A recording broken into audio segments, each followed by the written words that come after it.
Good afternoon, fellow Zimbabweans. It's that time of the week again. Now, the Brett Vet.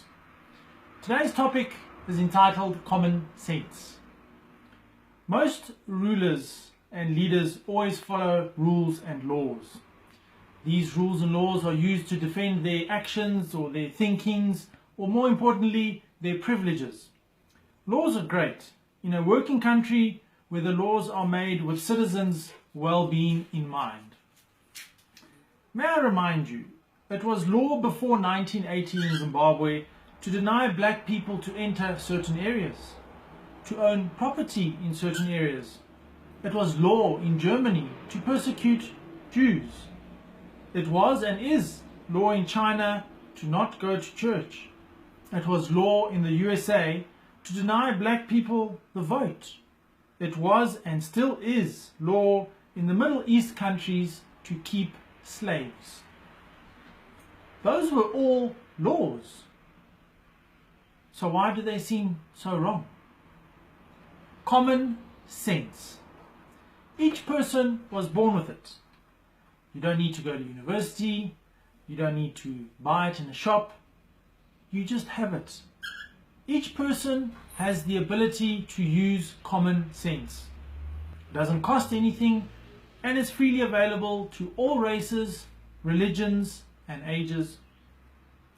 If you rely on laws to form your thinking ability and to judge if something is wrong or right, then you basically are recognizing the person who wrote that law to be above God Himself and your own common sense.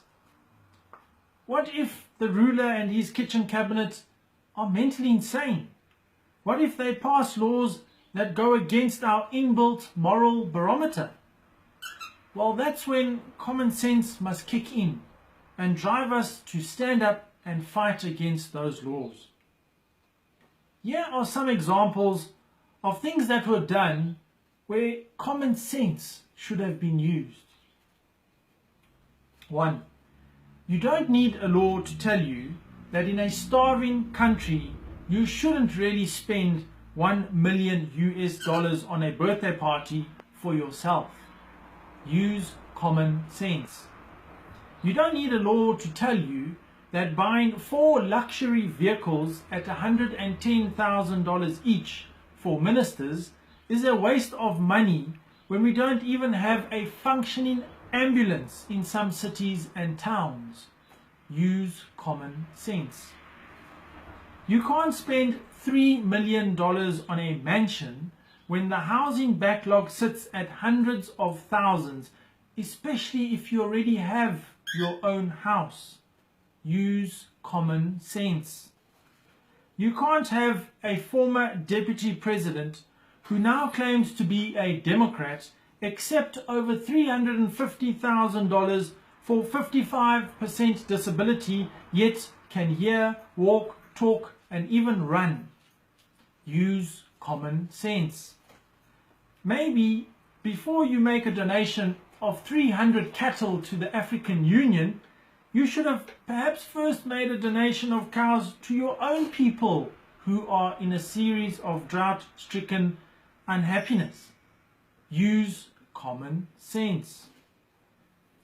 And here are some examples where we the citizens, us, me and you, should use common sense when deciding how we view certain events, certain people, and who to support. Example: you can't have former junta members who were involved in extreme violence, including rape and murder, now all of a sudden claim to be Christians and want to lead the opposition against their former masters. Use common sense. You can't just accept a trained former soldier will just lie down and burn to death in a grass-thatched house with wooden windows on a farm with many workers and assistants. Use common sense. After 35 years of false promises, do you really expect anyone and anything from the junta to actually keep an election promise? Use common sense.